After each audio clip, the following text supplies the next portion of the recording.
자, 반갑습니다.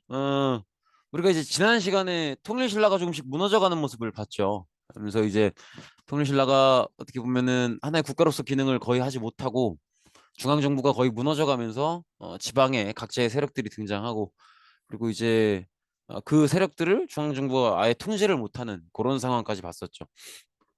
그래서 뭐 사실 지난 시간에 봤던 건 이렇게 봐주시면 편할 것 같아요. 요 3단계 기억나시죠? 그 경덕왕 때 저기 뭐야 노급 부활한 거 그죠? 그다음에 해공왕 때 굴육각간, 그다음에 진성여왕 때 원종애노 적고적 이런 농민 반란이 있었죠. 그다음에 최치원의 시무시배조가 있었고 이런 것들이 어떤 경덕왕 때 노급 부활이 어떤 위기의 예고라면 기억나시죠? 이 해공왕 때 굴육각간에 나는 위기의 절정이고 이건 위기의 결말이다. 이런 얘기 했었죠. 그래서 진성여왕 때는 신라가 더 이상 희망이 없다라는 걸 보여준다. 그런 얘기를 했었고, 이제 우리가 이번 시간에 배울 게 후삼국의 정립 이런 얘기를 하고 있는 거잖아요. 그러니까 이제 뭐 후고구려 후백제가 다시 나왔다는 건데, 사실은 뭐 물론 구체적인 내용은 뒤에서 배우겠지만 대충 느낌은 오시지 않나요? 어, 이 지도를 통해서 보면은 신라 바깥에 여러 지방 세력들이 아마 생겼을 거고요. 이 지방 세력들을 신라는 통제하지 못했겠죠.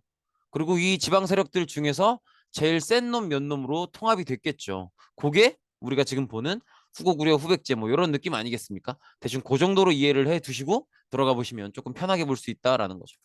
자, 지금 보시면 아까 우리가 전 시간에 봤던 것처럼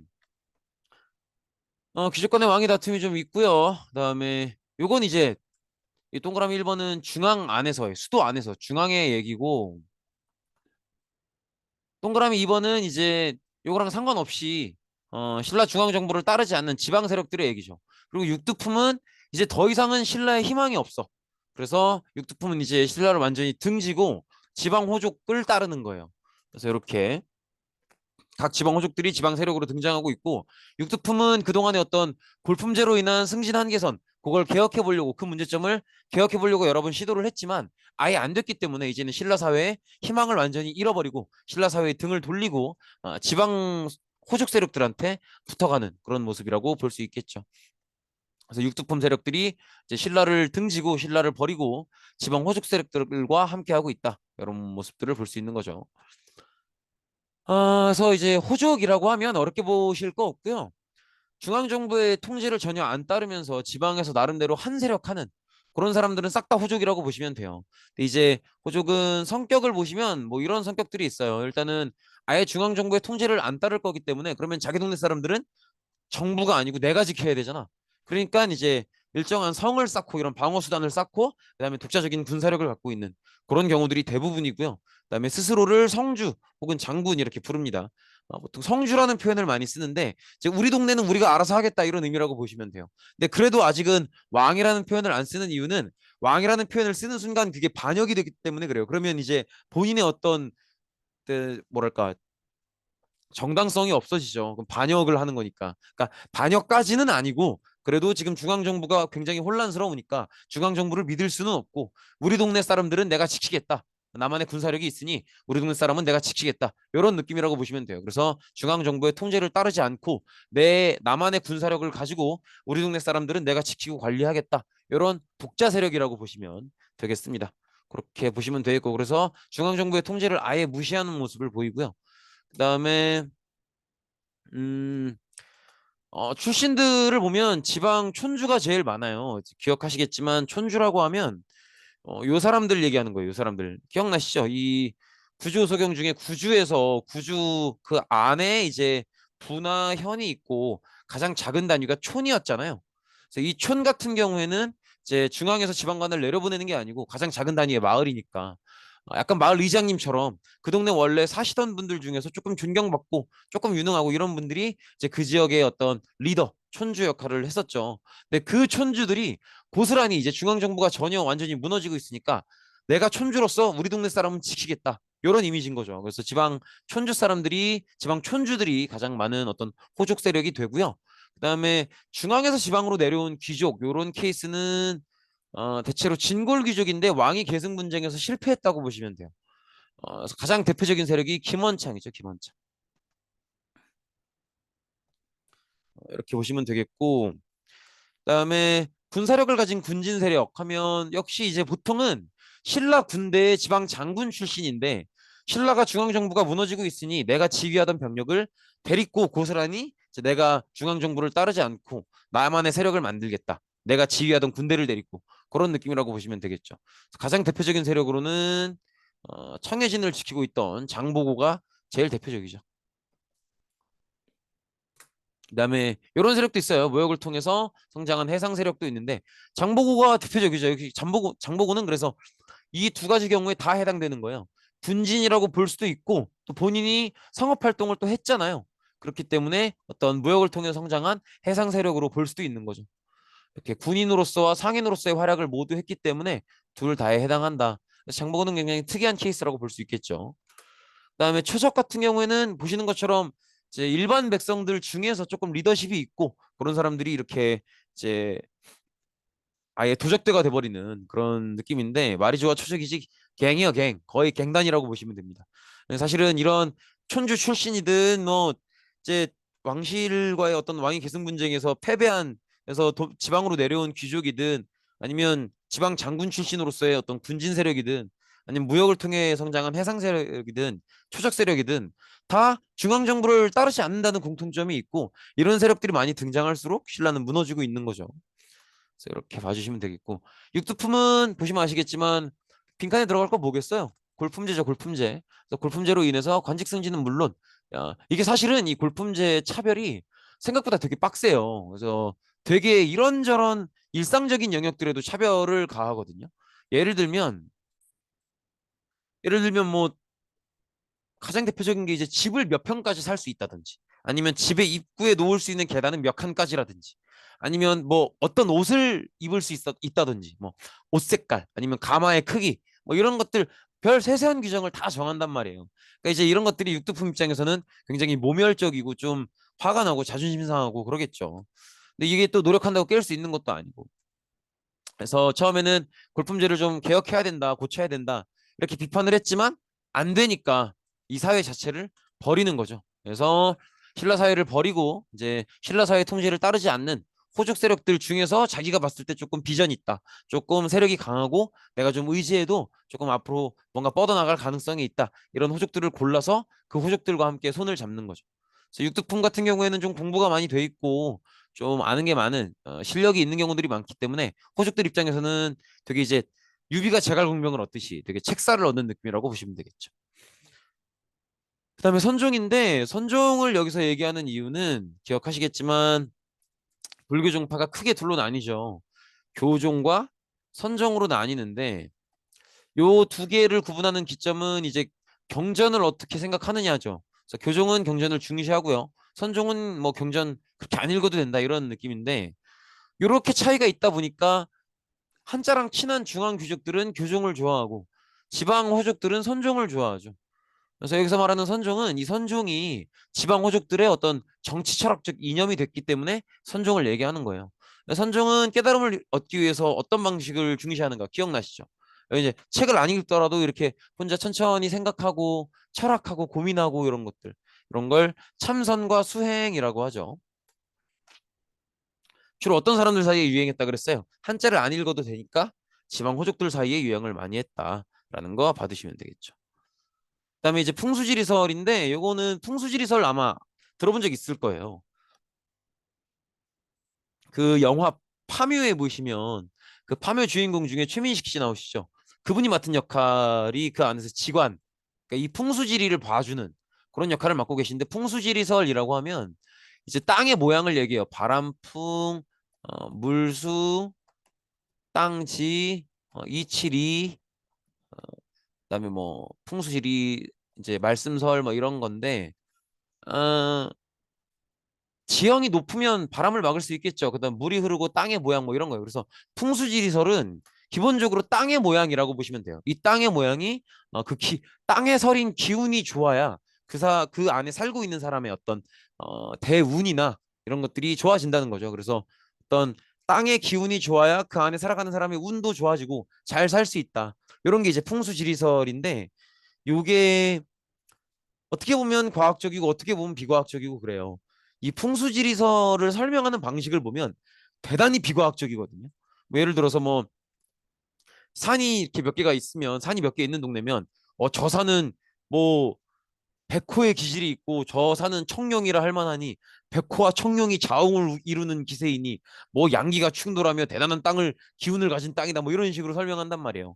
뭐 좌청룡 우백호 막 이러면서 그렇게 들으면 이 뭐야 개소리인가 이렇게 생각이 되죠. 근데 사실은 풍수지리설에서 좋다라고 말하는 땅들이 풍수지리설을 생각하지 않고 합리적으로 생각해봐도 좋은 땅들인 경우가 많아요. 가장 대표적으로 길지다, 좋은 땅이다라고 얘기하는 게 배산임수라 그래서 뒤에 산이 있고 앞에 물이 있는 경우거든요.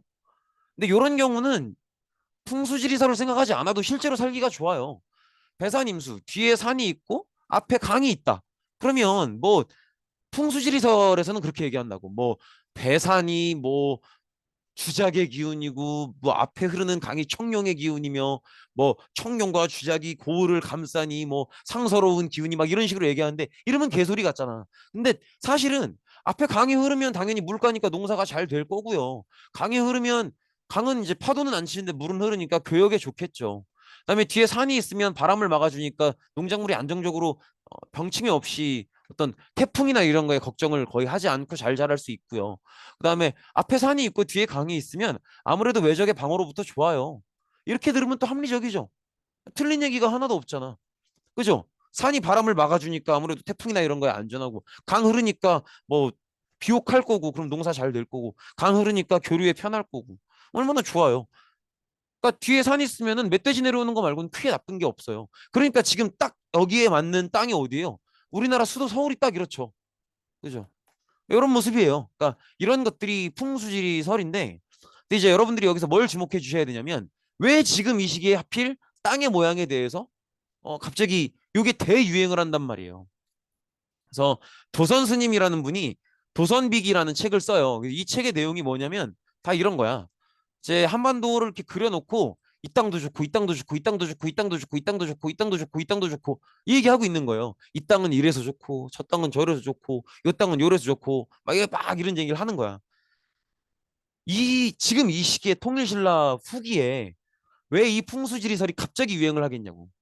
그걸 봐주셔야 돼요. 다 이유가 있다는 거죠. 지금 지금의 신라는 어때요?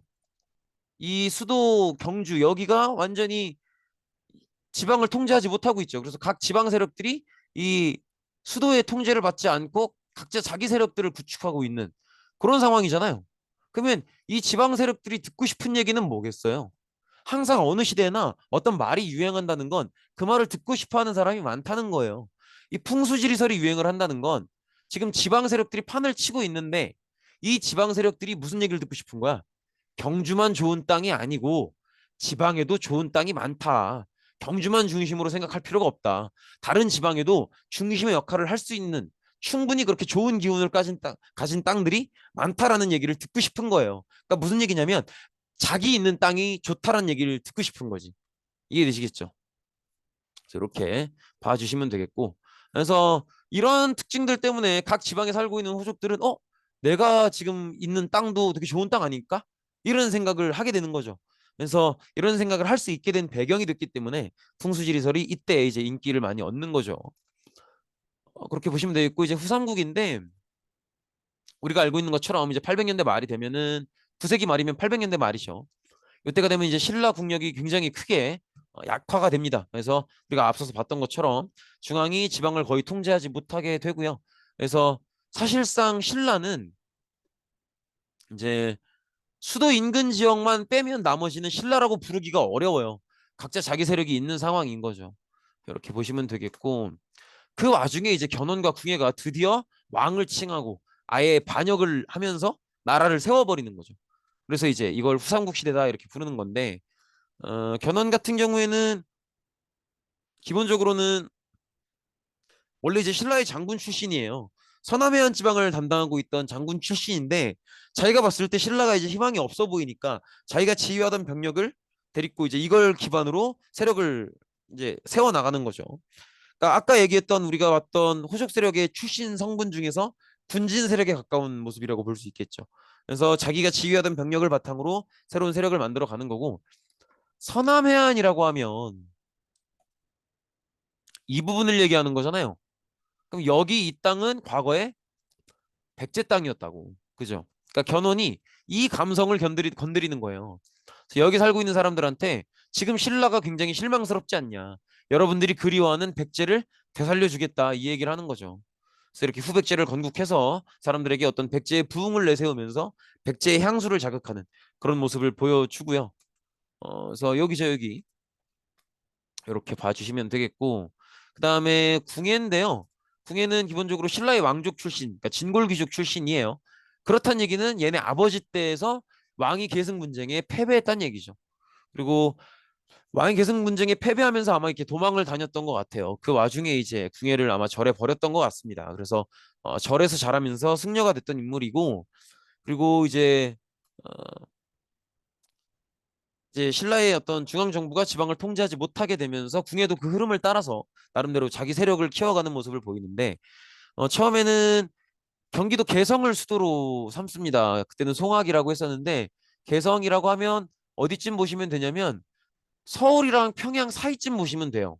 그리고 이 개성에 흐르는 강이 예성강인데 이 예성강이 바다에 이렇게 닿거든요. 뭐 모든 강이 그렇지만 그래서 이 송악을 수도로 삼겠다라고 하는 건 어떤 무역 활동하는 해상 세력, 이 해상 세력과 팀을 이루겠다 요 의지로 보시면 돼요. 그래서 해상 세력과 손잡고 세력을 키우겠다라는 의지로 이제 송악의 수도를 잡은 거고, 그다음에 우리가 아까 후백제에서 봤듯이 여기서는 이제 고구려 사람들에 대한 어떤 향수, 그런 그리움, 감성을 불러일으키는 거죠. 그래서 후고구려를 건국하는데 이건 나중에 나라 이름을 고치게 됩니다. 수도를 철원으로 옮기고 지금 강원도죠. 철원으로 옮기고 국호를 태봉으로 고치게 됩니다. 이런 식으로 이제 후삼국이 성립이 되는 거죠. 그래서 꽤 넓은 땅을 차지했었고 아무튼 이렇게 기존의 신라 그다음에 옛날 백제 지역의 견훤의 후백제 그다음에 옛날 고구려 지역의 궁예의 후고구려 이렇게 분할되어 있는 상태다라고 보시면 되겠죠. 이렇게 해서 후삼국이 성립이 되는 겁니다. 네, 고생 많으셨습니다. 오늘 여기까지입니다.